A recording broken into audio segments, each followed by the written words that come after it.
BSTC की तैयारी करने वाले सभी छात्र छात्राओं का एक बार फिर से स्वागत है राजस्थान जी के ट्रेनिंग के इस यूट्यूब चैनल और परिवार में। दोस्तों, आपको पता होना चाहिए कि हमारे यूट्यूब चैनल के माध्यम से आपके लिए राजस्थान जी की सीरीज स्टार्ट की जा चुकी है, जिसमें मैंने राजस्थान के परिचय से संबंधित कुल 50 इंपोर्टेंट प्रश्नों की बात की थी, वो भी एकदम व्याख्या सहित। तो आज की इस नेक्स्ट कड़ी में आज हम राजस्थान के जो भौतिक प्रदेश हैं उनकी बात करेंगे। नवीनतम पाठ्यक्रम के अनुसार ये सभी आपके जो नवीनतम पाठ्यक्रम है, आपका सिलेबस है, उसके अनुसार है और महत्वपूर्ण 51 प्रश्न की यहाँ पे हम बात करेंगे। ठीक है, अगर आपको इस जो क्लास होगी उसकी पीडीएफ फाइल डाउनलोड करनी है तो आप टेलीग्राम चैनल को ज्वाइन जरूर करना, जिसका नाम राजस्थान जी की ट्रेनिंग है, और यूट्यूब चैनल को सब्सक्राइब भी जरूर कर लेना। और आप हमें ट्विटर, इंस्टाग्राम, फेसबुक इन पर भी फॉलो कर सकते हैं। अगर आपका कोई दिक्कत हो तो आप हमें जरूर मैसेज करके बता सकते हैं। तो चलिए बिना किसी विलंब के शुरुआत करते हैं पहले प्रश्न से। दोस्तों, पहला प्रश्न बहुत इंपॉर्टेंट प्रश्न। दोस्तों, यहाँ पे मैं आपके लिए इंपॉर्टेंट प्रश्नों को ले रहा हूं।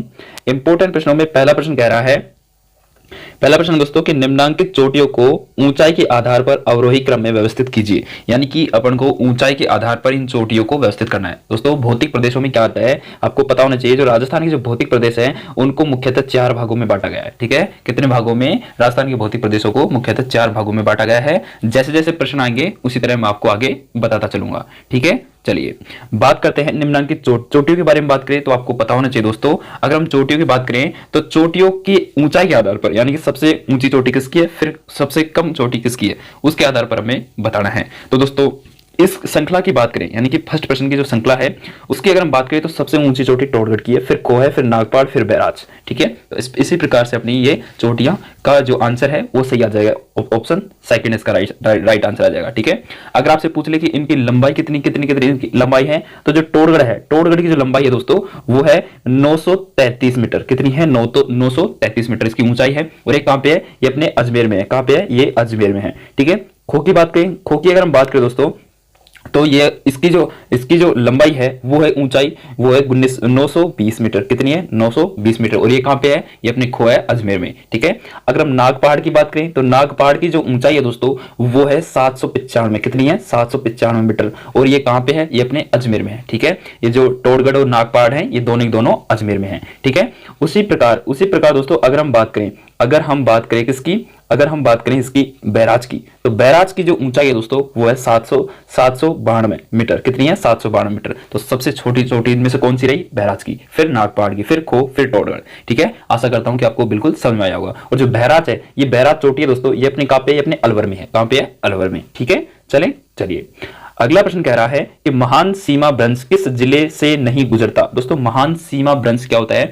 ये एक राजस्थान में ग्रेट बाउंड्री फोल्ड, जिसको हम महान सीमा भ्रंश इंग्लिश में बोले तो इसको ग्रेट बाउंड्री फोल्ड बोलते हैं। ठीक है, इसका जो विस्तार है दोस्तों ये अपने कहां पे है? इसका जो विस्तार है वो सवाई माधोपुर में है, बूंदी में है, बेगू यानी कि जो बेगू चित्तौड़गढ़ में है, तथा धौलपुर और उत्तरी कोटा में फैला हुआ है। ठीक है, लेकिन पूछ रहा है कि महान सीमा भ्रंश किस जिले में नहीं गुजरता, तो नहीं गुजरता इसका जो राइट आंसर आ जाएगा तो वो आ जाएगा अपने उदयपुर में नहीं गुजरता, कोटा में गुजरता है, सवाई माधोपुर में गुजरता है और धौलपुर में गुजरता है। ठीक है, इसके साथ साथ चित्तौड़गढ़ के जो बेगू इलाका है वहां से भी ये गुजरता है। ठीक है, आशा करता हूं कि ये भी आपको समझ में आया होगा। चलिए तीसरा प्रश्न कह रहा है कि निम्न में से कौन सा राजस्थान के भागर प्रदेश का भाग नहीं है। यानी कि इनमें से कौन सा है जो राजस्थान के भागर प्रदेश का भाग नहीं है। तो भागर प्रदेश में आपको पता होना चाहिए कि राजस्थान के जो भागर प्रदेश है उनमें कौन कौन से जिले आते हैं।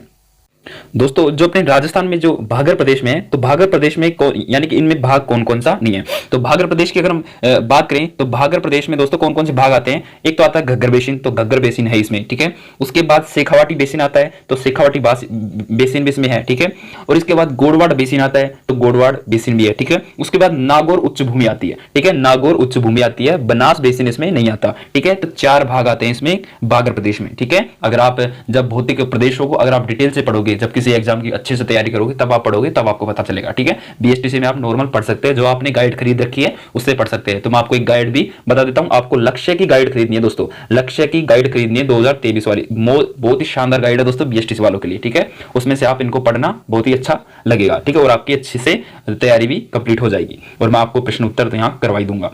अगला प्रश्न है कि निम्न में से किस जिले में अरावली पर्वतमाला का क्षेत्र सबसे कम है। तो अरावली पर्वतमाला का क्षेत्र सबसे कम अपने किस जिले में है? तो सबसे कम अपने दोस्तों बात करें, सबसे ज्यादा तो अपने किस में? अरावली पर्वतमाला का क्षेत्र ये अपने अधिकांश जो भाग होता है वो अपने उदयपुर में है, ठीक है, सबसे ज्यादा तो उदयपुर में है, ठीक है। तो उदयपुर में सबसे ज्यादा है, लेकिन सबसे कम किस जिले में है? तो सबसे कम की अगर हम बात करें ना तो आपको बताना है अजमेर। अजमेर में जो अरावली पर्वतमाला है वो बिल्कुल कम रूप में फैली हुई है, ठीक है। अगर आपके भौतिक प्रदेश में कोई प्रश्न बनेगा तो आपके अरावली से संबंधित बनेगा दोस्तों, ठीक है, अरावली से संबंधित और इनकी पहाड़ियों से संबंधित ज्यादातर प्रश्न देखने को मिलते हैं, ठीक है, याद रहेगा। चलो अगला प्रश्न दोस्तों, अगला प्रश्न कह रहा है कि किस जिले में अरावली के साथ साथ विंध्यन क्रम के उच्चावच प्रारूप भी विद्यमान है? यानी कि किस जिले में अरावली के साथ साथ विंध्यन क्रम के उच्चावच प्रारूप भी विद्यमान है, यानी उच्चावच मतलब ऊंचे नीचे टीले भी विद्यमान है। इसकी अगर हम बात करें तो वो इसका जो राइट आंसर आ जाएगा वो आ जाए चित्तौड़गढ़ में, ठीक है। चित्तौड़गढ़ जिले में अरावली प्रदेश का विस्तार है, ठीक है, जिसको महान सीमा भ्रंश, जिसको ग्रेट बाउंड्री फोल्ड, जो चित्तौड़गढ़ की कहां पे है, मैंने आपको बताया था बेगू में, ठीक है, देखा जाता है। जो विंध्यन कंगार भूमि, ठीक है, जिसको विंध्यन कंगार भूमि का जो किस भाग का है, अपने दक्षिणी पूर्वी पठार का भाग है, ठीक है। मुझे आशा है कि आपको थोड़ा थोड़ा समझ में आ रहा होगा, ठीक है। अगर आपको कुछ कमी समझ में आ रहा है तो आप कमेंट के रूप में हमें बता सकते हैं, मैं आपको और भी अच्छे समझाने की कोशिश करूंगा, ठीक है।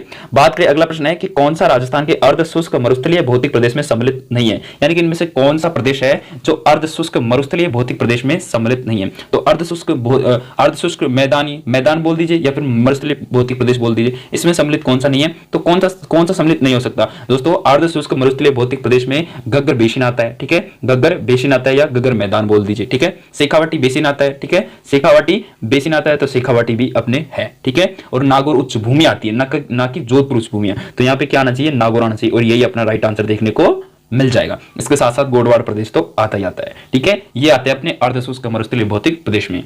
अगला प्रश्न है प्यारे साथियों कि राजस्थान का एकमात्र स्थलीय उल्कापिंड प्रहार क्रेटर स्थित है, यानी कि राजस्थान का एकमात्र स्थलीय उल्कापिंड प्रहार क्रेटर कहां पे स्थित है? यानी कि उल्कापिंड प्रहार क्रेटर की अगर हम बात करें दोस्तों, इसकी अगर हम बात करें तो ये दोस्तों अपने रामगढ़ बारा में है। कहां पे? रामगढ़ बारा में है, ठीक है।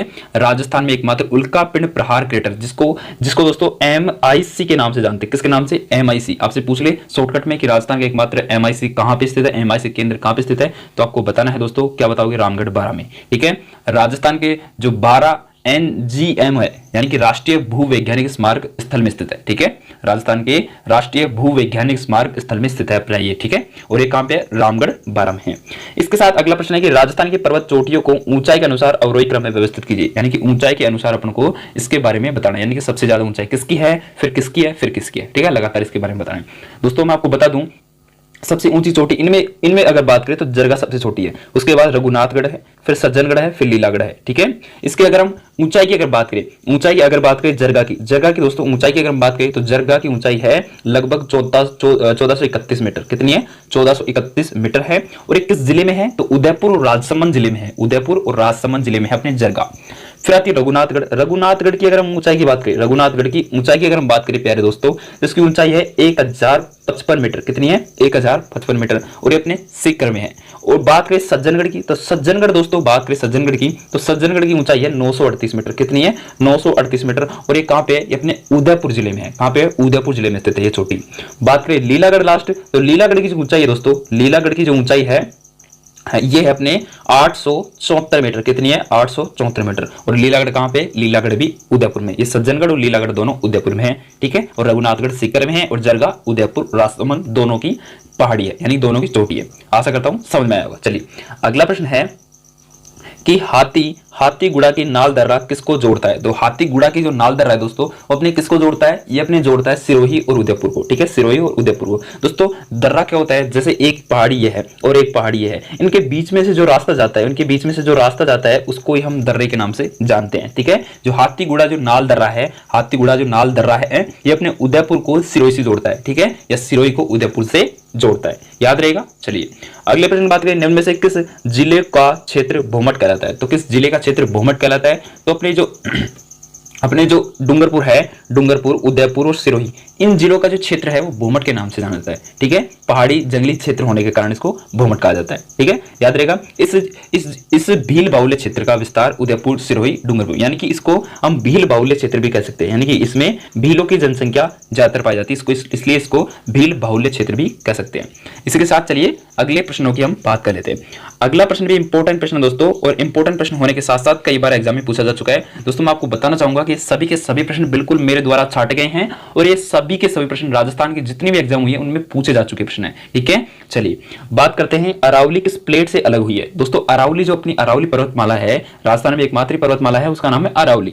अरावली है दोस्तों ये अपने जो यूरेशियन प्लेट है, यूरेशियन प्लेट, ठीक है, अगर आपने भूगोल में पढ़ा हो यूरेशियन प्लेट, ठीक है, सोमाली प्लेट, उनमें से जो यूरेशियन प्लेट है इससे बनी है अपनी अरावली। ठीक है, अरावली भारत की सबसे प्राचीनतम श्रृंखला है दोस्तों, प्राचीनतम पर्वत श्रृंखला है अरावली। ठीक है, चलिए बात करते हैं अगले प्रश्न की। तो अगला प्रश्न भी इंपॉर्टेंट प्रश्न है, कह रहा है कि निम्नलिखित में से हाड़ौती पठार पर अवस्थित जिला कौन सा है। तो हाड़ौती पठार पर जो अवस्थित जो जिला है वो कौन सा है। तो हाड़ौती पठार पर अवस्थित जिला आपसे पूछ ले, सबसे पहले आपको बताना है दोस्तों हाड़ौती पठार कहां पे। तो हाड़ौती पठार जब अपन को पता चल जाएगा तब हम आसानी से बता सकते हैं कि किस जिले में स्थित है। तो हाड़ौती पठार पूछ लीजिए या फिर आप किस जिले में अवस्थित है ये पूछ लीजिए। तो आपको बताना दोस्तों हाड़ौती पठार में झालावाड़ आता है, एक तो क्या आता है, झालावाड़ आता है। ठीक है, झालावाड़ के साथ साथ इसमें कोटा आता है। ठीक है, कोटा आता है, कोटा के साथ बारां आता है और बारां के साथ बूंदी आता है। ठीक है, ये 4 जिले देखने को मिलते हैं अपने हाड़ौती पठार में। ठीक है, इनमें से कौन सा है आप छांट के उत्तर दे सकते हैं। तो इसमें से झालावाड़ है नहीं,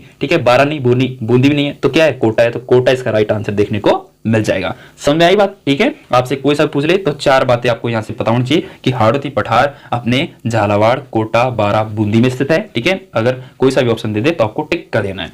अगला प्रश्न है, कौन सा पश्चिमी राजस्थान में पाया जाने वाला बालू का स्तूप का प्रकार नहीं है। दोस्तों बालू का स्तूप, इसमें नाम है बालू का स्तूप। बालू का स्तूप क्या होते हैं दोस्तों, जो रेत के जो टीले होते हैं ना, रेत के टीले, उनको बालू का स्तूप के नाम से जाना जाता है। और कह रहा है कि पश्चिमी राजस्थान में, पश्चिमी राजस्थान यानी कि बाड़मेर, जैसलमेर, जोधपुर, ये इलाका है पश्चिमी इलाका, मारवाड़ प्रदेश, वो उसकी बात हो रही है। ठीक है, तो कौन सा पश्चिमी राजस्थान में पाया जाने वाला बालू का स्तूप का प्रकार नहीं है। तो बालू का स्तूप का प्रकार इनमें से कौन सा नहीं है बताना है दोस्तों। पश्चिम में अपने सीप पाया जाता है, ठीक है, बरखान पाया जाता है, ठीक है, पैराबोलिक बालू का स्तूप पाया जाता है। ठीक है, सीप बालू का स्तूप, बरखान बालू का स्तूप और पैराबोलिक बालू का स्तूप। ठीक है, लेकिन ये बजादा क्या है, ये बालू का स्तूप अपने पश्चिमी राजस्थान में नहीं पाया जाता। ठीक है, बजादा क्या होता है दोस्तों, बजादा मरुस्थल में स्थित पर्वतीय क्षेत्रों के नीचे निम्न भूमि वाला क्षेत्र जहां पर्वतीय जल आकार समाप्त हो जाता है, उसको क्या कहते हैं, उसको हम बजादा कहते हैं। ठीक है, ठीक है। और दोस्तों बजादा के अलावा एक नाम और आता है, मेरे को याद आ रहा है, बजेड़ा। बजेड़ा पूछ लेना आपसे, बजेड़ा क्या है। तो बजेड़ा दोस्तों पान का खेत को कहते हैं, किसको, काप, जो पान का खेत होता है उसको बजेड़ा कहते हैं। बजादा अलग है, बजेड़ा अलग है। ठीक है, चलिए एक्स्ट्रा नॉलेज थी, अगर आप याद रखना चाहो तो रख सकते हैं। अगला प्रश्न है कि मलानी पहाड़ी कहां स्थित है। तो मलानी पहाड़ी, आपको मलानी पूछ ले या मलानी पूछ ले तो आपको बताना है अपने जालोर और बाड़मेर में है मलानी पर्वत बोल दीजिए, फिर पहाड़ी बोल दीजिए। ठीक है, याद रहेगा। चलो, जहां पे अपने ग्रेनाइट चट्टानें देखने को मिलती है, ग्रेनाइट चट्टानें अपनी मालानी पहाड़ियों से ही मिलती है। ग्रेनाइट की जो चट्टानें हैं, ठीक है, वो अपने मालानी पहाड़ियों से मिलती है। अगला कि थार मरुस्थल के संदर्भ में पैराबोलिक क्या है। तो पैराबोलिक मैंने अभी आपको बताया था, पैराबोलिक, ठीक है, बरखान और सीप, ये दोस्तों ये क्या है, ये एक तरह के क्या है, एक तरह के आप कह सकते हो क्या है, बिल्कुल बता दीजिए, वेरी गुड, क्या है, बालू का स्तूप है। क्या है, बालू का स्तूप। ठीक है, चलिए अगला प्रश्न है, बाप बोल्डर बैंड राजस्थान के किस जिले में स्थित है। तो बाप बोल्डर बैंड दोस्तों ये अपने राजस्थान के किस जिले में स्थित है पूछ सकता है, तो आप बताना है जोधपुर में है। कहां पे, जोधपुर में है। ठीक है, बाप बोल्डर बैंड ये अपने बाप जोधपुर में, ठीक है, बाप इलाका है दोस्तों, बाप क्या है, इलाका है जो अपने जोधपुर जिले में पड़ता है, एक कस्बा है बाप, ठीक है, जो अपने जोधपुर जिले में पड़ता है। ठीक है, याद रहेगा। चलो अगला प्रश्न है कि निम्नलिखित में से कौन सा भौतिक लक्षण राजस्थान बागड़ में सम्मिलित नहीं है। तो निम्नलिखित में से कौन सा भौतिक लक्षण राजस्थान बागड़ में सम्मिलित नहीं है, फिर बागड़ में सम्मिलित नहीं है, यानी कि हम कह सकते हैं कि इनमें से कौन सा प्रदेश या कौन सा मैदान राजस्थान में नहीं है। ठीक है, इस यानी कि राजस्थान बागड़ से संबंधित नहीं है। तो बात करें, गोडवाड़ प्रदेश आता है, आंतरिक अपवाद का मैदान आता है, नमकीन झीलें भी आती है। ठीक है, लेकिन छप्पन का मैदान इससे संबंधित नहीं। ठीक है, याद रहेगा, छप्पन का मैदान इससे संबंधित नहीं है। ठीक है, चलिए अगला प्रश्न है प्यारे दोस्तों, अगला प्रश्न कह रहा है कि निम्न में से कौन सा सम्मिलित नहीं है। तो निम्न में से कौन सा सम्मिलित नहीं है, यानी कि अपन को दे रखी है क्या, एक तो दे रखी है पहाड़ी और उनका जो मीटर है उनकी ऊंचाई के क्रम में दे रखा है। तो दोस्तों मैंने आपको बताया था कि दरगाह की ऊंचाई कितनी है, 1431 मीटर है, बिल्कुल सही है। ठीक है, दरगाह की ऊंचाई 1431 मीटर है, बिल्कुल सही है। इसके बाद जो अचलगढ़ है, अचलगढ़ की ऊंचाई 1280 दे रखी है। कितनी दे रखी है, 1280, लेकिन मैंने आपको क्या बताया था, 1380, कितनी, 1380 मीटर। तो राइट आंसर अपना यही देखने को मिल जाएगा, अचलगढ़। और शेर की ऊंचाई 1597 में है ही। ठीक है, इसके अलावा रघुनाथगढ़ की 1055 मीटर है ही। इसका राइट आंसर बिल्कुल सही है। तो अगला प्रश्न है कि डंग गंगधार उच्च भूमियां हिस्सा है। तो डंग गंगधार उच्च भूमियां किसका हिस्सा है। तो डंग गंगधार उच्च भूमियां दोस्तों ये अपने हाड़ौती पठार का हिस्सा है। किसका है? हाड़ौती पठार का हिस्सा है, याद रहेगा। चलिए अगला प्रश्न है कि सीफ है। दोस्तों सीफ क्या है? अरे दोस्तों मैंने आपको पहले बता दिया, आपको सीफ क्या है। अरे सीफ एक बालू का स्तूप है, और कौन सा? अनुदैर्घ्य बालू का स्तूप। कौन सा है? अनुदैर्घ्य बालू का स्तूप है सीफ। और अगला प्रश्न है कि राजस्थान को कितने भौगोलिक क्षेत्रों में बांटा गया है। मैंने आपको शुरुआत में इसके बारे में बता दिया कि राजस्थान को 4 भौगोलिक प्रदेश, 4 भौतिक प्रदेशों में बांटा गया है, ठीक है। और 4 भौगोलिक प्रदेश और 4 भौतिक प्रदेश कौन कौन से हैं, चलिए उनके बारे में मैं आपको बता देता हूं, ठीक है। पहला है दोस्तों, अगर हम बात करें, हाँ तो दोस्तों कौन कौन से थे? राजस्थान को 4 भौगोलिक क्षेत्रों में बांटा गया है। पहला इसमें मुख्यतः 4 में बांटा गया है, ठीक है। पहला है पूर्वी मैदानी प्रदेश। कौन सा है? पूर्वी मैदानी प्रदेश, ठीक है, या पूर्वी मैदान प्रदेश, ठीक है। और दूसरा है दोस्तों, दूसरा कौन सा है? दूसरा मैं इधर लिख रहा हूं। दूसरा है दोस्तों दक्षिण पूर्वी पठारी प्रदेश। कौन सा है? दक्षिणी पूर्वी पठारी प्रदेश, ठीक है। और जो तीसरा है, तीसरा का नाम है उत्तर पश्चिमी मरुस्थलीय प्रदेश। कौन सा है? उत्तर पश्चिमी मरुस्थलीय प्रदेश। और जो चौथा है दोस्तों वो है अरावली पर्वतीय प्रदेश। कौन सा है? अरावली पर्वतीय प्रदेश, ठीक है। तो इन 4 भागों में राजस्थान को बांटा गया है, ठीक है, याद रहेगा। चलो अगला प्रश्न कह रहा है मित्रों कि चंद्राकार बालों के स्तूपों को कहा जाता है। तो चंद्राकार जो बालों के स्तूप है उनको किस नाम से जाना जाता है? जो चंद्राकार बालों के स्तूप यानी कि अर्ध चंद्राकार या चंद्राकार, ठीक है, इसको हम कह सकते हैं। तो चंद्राकार बालू का स्तूपों को दोस्तों हम किस नाम से जानते हैं? किससे जानते हैं? तो बरखान भी कह सकते हैं, ठीक है। बरखान को ही चंद्राकार बालू के स्तूप के नाम से जानते हैं, ठीक है। चलिए अगला प्रश्न है कौन सा बालू का स्तूप मंद पवनामुखी ढाल व तीव्र पवनामुखी ढाल वाला होता है? यानी कि एक तो मंद यानी कि धीमी और एक तीव्र मतलब तेज पवनामुखी ढाल का होता है। तो उसमें जो बालू का स्तूप है वो है बरखान। बरखान को ही हम इन चंद्राकार बालू के स्तूप कहते हैं। तो इसका राइट आंसर बरखान आ जाएगा। अगला प्रश्न है पश्चिमी रेतीले मैदान की पूर्वी सीमा निर्धारित होती है। तो पश्चिमी रेतीली जो मैदान है उसकी जो पूर्वी सीमा है वो निर्धारित होती है। किसके द्वारा निर्धारित होती है दोस्तों? जो पश्चिमी रेतीले मैदान की जो पूर्वी सीमा है वो निर्धारित होती है। तो वो दोस्तों अपनी कितने सेंटीमीटर वर्षा रेखा द्वारा निर्धारित होती है? तो वो होती है 50 सेंटीमीटर। 50 सेंटीमीटर वर्षा रेखा से पश्चिमी रेतीले मैदान की पूर्वी सीमा निर्धारित होती है। समझ में आई बात? चलिए अगला प्रश्न है कि राजस्थान के मैदानी क्षेत्र को किस नाम से जाना जाता है? तो राजस्थान का जो मैदानी क्षेत्र है दोस्तों उसको अपने किस नाम से जाना जाता है? ये आपसे पूछ रहे तो आपको बताना है रोही। रोही के नाम से जाना जाता है। किस नाम से? रोही के नाम से जाना जाता है राजस्थान के मैदानी प्रदेश को। तो इसका जो राइट आंसर आ जाएगा वो ऑप्शन नंबर 1 आ जाएगा, ठीक है। अगला प्रश्न है डेगाना, बिलाड़ी, पाली तथा जालोर किसके भाग है? डेगाना, बिलाड़ा, पाली ये किसके भाग हैं? ये सभी के सभी दोस्तों किसके भाग हैं? अपने लूणी बेसिन के हैं। किसके? लूणी बेसिन के भाग है डेगाना, बिलाड़ा, पाली तथा झालोर, याद रहेगा। चलो अगला प्रश्न दोस्तों, अगला प्रश्न भी इंपॉर्टेंट प्रश्न है। कह रहा है कि आकलवुड फॉसिल पार्क राजस्थान के किस जिले में स्थित है? तो आकलवुड या आकल कास्ट जीवाश्म पार्क पूछ ले तो आपको बताना है जैसलमेर में, ठीक है, जैसलमेर जिले में स्थित है, ठीक है, याद रहेगा ना। चलो अगला प्रश्न है निम्न में से कौन सा अपने आंतरिक प्रवाह के लिए जाना जाता है? यानी कि कौन सा क्षेत्र अपने आंतरिक प्रवाह के नाम से जाना जाता है या फिर अपने आंतरिक प्रवाह के लिए जाना जाता है? तो इसके बारे में बात करें तो वो है शेखावाटी क्षेत्र। कौन सा? शेखावाटी क्षेत्र अपने आंतरिक अपवाह तंत्र के नाम से जाना जाता है या आंतरिक प्रवाह के नाम से जाना जाता है। अगला प्रश्न है प्यारे साथियों कि गग्गर का मैदान स्थित है। तो गग्गर का मैदान दोस्तों आपको पता है, गग्गर नदी के बारे में आपने पढ़ा हो तो आपको पता होना चाहिए अपने गंगानगर हनुमानगढ़ जिले में बहती है। कहां पे? गंगानगर हनुमानगढ़। तो गग्गर का मैदान भी अपने गंगानगर और हनुमानगढ़ जिले में ही है, याद रहेगा। चलिए अगला प्रश्न है कि अगला प्रश्न कह रहा है कि राजस्थान की कुल भौगोलिक क्षेत्रफल का लगभग कितना प्रतिशत पश्चिमी मरुस्थलीय प्रदेश के तहत आता है? तो राजस्थान की कुल भौगोलिक क्षेत्रफल यानी कि कुल भौगोलिक क्षेत्रफल का लगभग कितना प्रतिशत पश्चिमी मरुस्थलीय प्रदेश के तहत आता है? तो 61%, यानी कि 100 में से 61% तो अपने कौन सा है? पश्चिमी मरुस्थलीय प्रदेश है, ठीक है, याद रहेगा। चलिए अगला प्रश्न है कि गतिशील रेत के टीलों को राजस्थान की स्थानीय भाषा में क्या कहते हैं? यानी कि जैसे कि आज ये रेत का टीला बन गया, ठीक है, कल हवा आई तो यही रेत का टीला आगे जाकर के बन गया, ठीक है, इसको हम गतिशील रेत के टीलों के नाम से जानते हैं। तो गतिशील जो रेत के टीले हैं ना दोस्तों उनको राजस्थान की भाषा में दोस्तों धरियन कहते हैं। क्या कहते हैं? धरियन के नाम से जाना जाता है। अगला भी प्रश्न कह रहा है, अगला प्रश्न भी इंपॉर्टेंट प्रश्न है। अगला प्रश्न कह रहा है कि राजस्थान का मरुस्थल किस नाम से जाना जाता है? तो राजस्थान का जो मरुस्थल है दोस्तों, जो पश्चिमी मरुस्थल अपना, ठीक है, वो अपने थार के नाम से जाना जाता है। किस नाम से? थार के नाम से जाना जाता है। और पूछ ले दुनिया का सबसे बड़ा मरुस्थल कौन सा है? तो कौन सा है आपको बताना है सहारा, ठीक है, सहारा मरुस्थल दुनिया का सबसे बड़ा मरुस्थल है, ठीक है। चलिए उसके बाद जो अगला प्रश्न है वो है राजस्थान में थार मरुस्थल से प्रभावित क्षेत्रफल और जनसंख्या का प्रतिशत कितना है? यानी कि राजस्थान में जो थार मरुस्थल है वो कितना % पर है और उस थार मरुस्थल में कितनी जनसंख्या निवास करती है? 100 में से कितनी जनसंख्या निवास करती है। तो दोस्तों 61% तो मैंने आपको बताया था कि थार मरुस्थल का विस्तार है और 40% जनसंख्या राजस्थान के वहां पे निवास करती है अपने थार के मरुस्थल में। ठीक है, याद आई बातें। चलो अगला प्रश्न दोस्तों कि ताराभाती के टीले पाए जाते हैं। तो ताराभाती के जो टीले हैं दोस्तों वो अपने कहां पे पाए जाते हैं? तो जो ताराभाती के जो टीले हैं ना दोस्तों वो अपने मोहनगढ़ और सूरतगढ़ में पाए जाते हैं। कहां पे? मोहनगढ़ और सूरतगढ़ में पाए जाते हैं ताराभाती के टीले।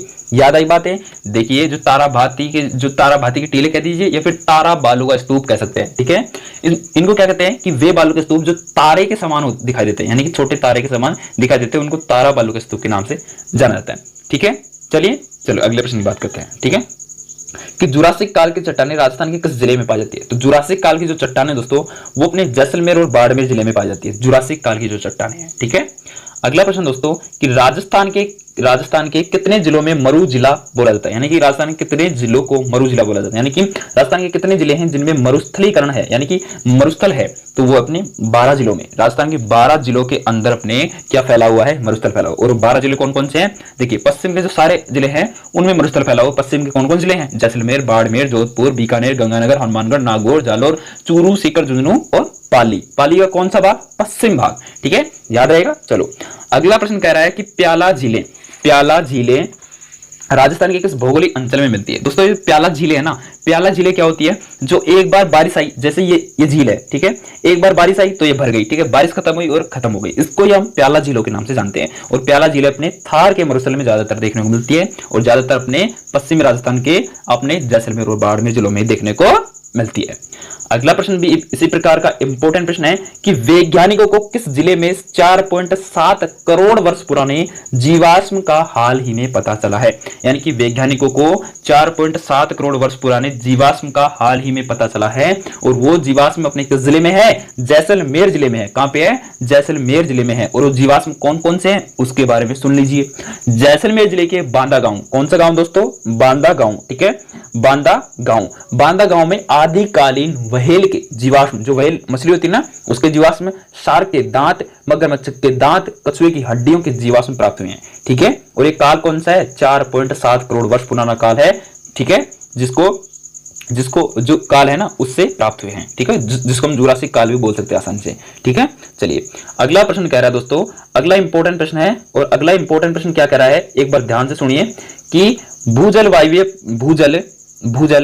यानी कि हम कह सकते हैं कि भूजल वायवीय, ठीक है, भूजल वायवीय प्रमाणों के अनुसार, परमाणु नहीं दोस्तों, परमाणु के आधार पर आज से लगभग कितने वर्ष पूर्व राजस्थान में मरुस्थल का अस्तित्व नहीं था? यानी कि भूजल वायवीय प्रमाणु के अनुसार आज से कितने वर्ष पूर्व राजस्थान में मरुस्थल का अस्तित्व नहीं था, यानी कि आज से कितने साल पहले राजस्थान में मरुस्थल नहीं था? तो ऐसा आपसे पूछ लेता हूं, बताना 7000 वर्ष पहले। ठीक है, 7000 वर्ष पहले राजस्थान में कोई भी क्या नहीं था, पश्चिम में मरुस्थल था ही नहीं। पश्चिम में केवल और केवल वन थी, वन के साथ साथ वहां पे पानी बहुत सारा था। ठीक है, यानी कि पूरे यहां हम कह सकते हैं समुद्र था। ठीक है, चलिए अगला प्रश्न है दोस्तों। अगला जो प्रश्न कह रहा है वो प्रश्न कह रहा है कि थार मरुस्थल का सर्वाधिक विस्तार मिलता है। तो जो थार मरुस्थल का जो सर्वाधिक विस्तार है वो किस देश में मिलता है? तो वो मिलता है अपने भारत देश में। और भारत के भी किस राज्य में? वो अपने राजस्थान राज्य में मिलता है। याद रहेगा। अगला प्रश्न है कि राजस्थान में सर्वाधिक क्षेत्रीय विस्तार वाला भौतिक प्रदेश कौन सा? यानी कि सर्वाधिक क्षेत्रीय विस्तार वाला भौतिक प्रदेश आपसे पूछ ले तो वो है दोस्तों, मेरे प्यारे दोस्तों, मरुस्थलीय प्रदेश। ठीक है, मरुस्थलीय प्रदेश सबसे ज्यादा फैला हुआ है। वो कितना? 61% फैला हुआ है। ठीक है, चलिए अगला प्रश्न है कि लाठी सीरीज क्या है? भाई लाठी सीरीज क्या है? ये दोस्तों लाठी सीरीज के बारे में बात करें। जो लाठी सीरीज है ना, ये लाठी सीरीज दोस्तों हम इसको कह सकते हैं, हम इसको भूमिगत जल की पट्टी कह सकते हैं। भूमिगत जल की पट्टी कह सकते हैं। अबे भूमिगत जल की पट्टी क्या है? जो अपने थार मरुस्थल है ना, थार मरुस्थल जो अपने जैसलमेर जिले में, उसकी जो पाकिस्तान जो सीमा के किनारे 60 किलोमीटर लंबी भूगर्भीय जल का पट्टीनुमा क्षेत्र, यानी कि 60 किलोमीटर लंबी एक भूगर्भीय जल की पट्टी है। यानी कि अंदर ये पाकिस्तान और यानी कि यहां पे मान लीजिए आप पाकिस्तान, ठीक है, और यहां पे मान लीजिए आप ये अपना क्या राजस्थान हो गया और राजस्थान का जैसलमेर जिला हो गया। इसके नीचे एक जल की पट्टी जा रही है जिसको हम लाठी सीरीज के नाम से जानते हैं और वहां पे जल बहुत सारा बताया जा रहा है। ठीक है, बस इसको लाठी सीरीज के नाम से जानते हैं। ये अपने भूमिगत जल की पट्टी है। ठीक है, अगला गुरु शिखर की ऊंचाई कितनी है? भाई गुरु शिखर जिसको संतों के शिखर के नाम से भी जानते हैं। ठीक है, तो गुरु शिखर दोस्तों क्या है? अगर आपने पहली बार पढ़ा है गुरु शिखर के बारे में तो मैं आपको बता दूं, जो अपने जो अरावली पर्वत की सबसे बड़ी चोटी है ना, वो अपने कौन सी है? सबसे ऊंची चोटी गुरु शिखर है। ठीक है, जो अपने कहां पे है? माउंट आबू सिरोही में है और इसकी ऊंचाई है 1727 मीटर। कितनी है? 1727 मीटर। याद रहेगा। चलिए अगला प्रश्न है प्यारे साथियों कि विश्व की प्राचीनतम वलित विश्व की प्राचीनतम वलित पर्वतमाला इनमें से कौन सी है? तो कौन सी है? अरावली। वलित यानी वलित पर्वतमाला, यानी कि प्राचीनतम वलित पर्वतमाला कौन सी है? ये अपने अरावली पर्वतमाला है मेरे प्यारे साथियों। तो चलिए इसी के साथ अगले प्रश्न की बात करते हैं। संतों का शिखर मैंने आपको बताया था कौन सा? गुरु शिखर। संतों का शिखर अपने गुरु शिखर को कहते हैं।